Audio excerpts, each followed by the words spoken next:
السلام علیکم دوستوں، میں ہوں محمد وقاص اور وقاص اسٹوری چینل میں آپ کو خوش آمدید۔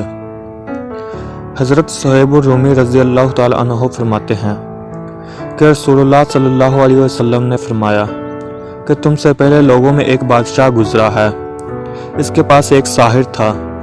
جب وہ ساحر بوڑھا ہو گیا تو اس نے بادشاہ سے کہا کہ میں بوڑھا ہو گیا ہوں، مجھے ایک ہوشیار لڑکا دیا جائے تاکہ اس کو سحر کا علم سکھا دوں۔ چنانچہ بادشاہ نے اس کو ایک لڑکا علم سحر سیکھنے کے لیے دے دیا۔ اس کے راستہ میں ایک راہب یعنی عیسائی پادری رہتا تھا۔ وہ لڑکا اس کے پاس آنے جانے لگا۔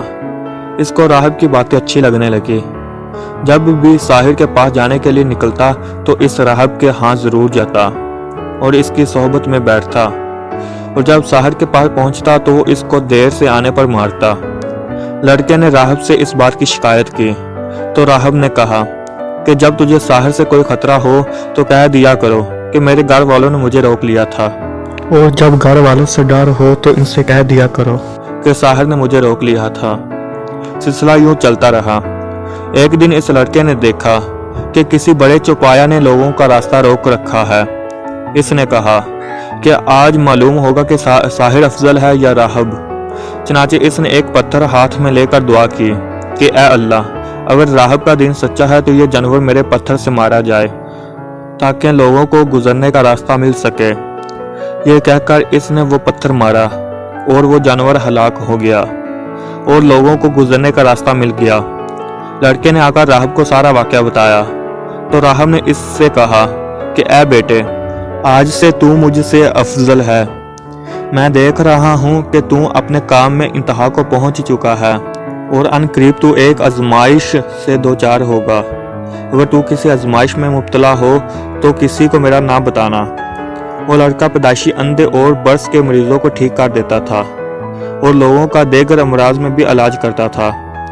بادشاہ کے ایک مصاحب نے اس کے متعلق سنا جو کہ نابینا تھا، تو بہت سے ہدیے اور تحفے لے کر اس کے پاس آیا اور اس سے کہا کہ اگر تو مجھے شفا دے دے تو یہ سب کچھ تیرے لیے ہوگا۔ لڑکے نے کہا کہ میں کسی کو شفا نہیں دیتا، شفا تو اللہ تعالیٰ ہی دیتے ہیں۔ اگر تو اللہ تعالیٰ پر ایمان لانے کا وعدہ کرتا ہے تو میں اللہ تعالیٰ سے دعا کر دوں گا، وہ تجھے شفا دے دے گا۔ وہ آدمی ایمان لے آیا تو اللہ تعالیٰ نے اس کو شفا دے دی۔ پھر وہ اپنے بادشاہ کے پاس آیا اور اس کے پاس اس طرح بیٹھا جیسے پہلے بیٹھا کرتا تھا۔ بادشاہ نے اس سے پوچھا کہ یہ تیری بینائی کس نے لٹائی؟ اس نے کہا کہ میرے رب نے میری بینائی لوٹا دی ہے۔ بادشاہ نے کہا کہ کیا میرے سوا بھی تیرا کوئی رب ہے؟ اس نے کہا ہاں، میرا اور تمہارا رب اللہ ہے۔ بادشاہ نے اس کو پکڑا اور اس کو برابر سزا دیتا رہا، یہاں تک کہ اس نے بادشاہ کو لڑکے کا پتہ بتا دیا۔ چنانچہ لڑکے کو لایا گیا۔ بادشاہ نے اس سے پوچھا کہ اے بیٹے، تم اپنے شہر میں اس کمال کو پہنچ گئے ہو کہ پیدائشی اندھوں اور برس کے مریضوں اور دوسرے لاعلاج مریضوں کو ٹھیک کر دیتے ہو؟ لڑکے نے جواب دیا کہ میں کسی کو شفا نہیں دیتا، شفا تو اللہ تعالیٰ ہی دیتے ہیں۔ بادشاہ نے اس کو پکڑا اور اس کو برابر سزا دیتا رہا حتیٰ کہ اس نے راہب کا پتہ بتا دیا۔ چنانچہ راہب کو لایا گیا اور اس سے کہا گیا کہ تو اپنے دین سے پھر جا۔ اس نے انکار کیا۔ بادشاہ نے ایک آرا منگوایا اور اس کے سر کے بیچ میں رکھ کر اس کو چیر دیا اور اس کے 2 ٹکڑے زمین پر گر پڑے۔ پھر بادشاہ کے اس مصاحب کو لایا گیا اور اس کو بھی اپنے دین سے پھر جانے کا حکم دیا گیا۔ اس نے بھی انکار کیا۔ چنانچہ اس کے سر کے بیچ بھی آرا رکھ کر اس کو چیر دیا گیا، جس سے اس کے دونوں حصے زمین پر گر پڑے۔ پھر اس لڑکے کو لایا گیا اور اس کو بھی اپنے دین سے پھر جانے کا کہا گیا۔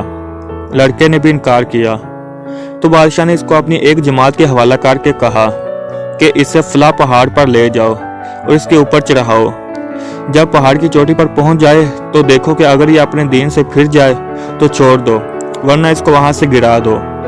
چنانچہ وہ لوگ اس لڑکے کو لے گئے اور پہاڑ کے اوپر لے جا کر گرانے لگے۔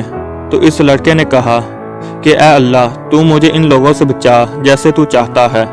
چنانچہ وہ پہاڑ ہلنے لگا اور وہ سارے اس سے گر کر ہلاک ہو گئے، اور لڑکا صحیح سالم بادشاہ کے پاس چلا آیا۔ بادشاہ نے اس سے ان لوگوں کے متعلق پوچھا کہ وہ کہاں رہ گئے ہیں؟ لڑکے نے کہا کہ اللہ تعالیٰ نے مجھے ان کے شر سے محفوظ رکھا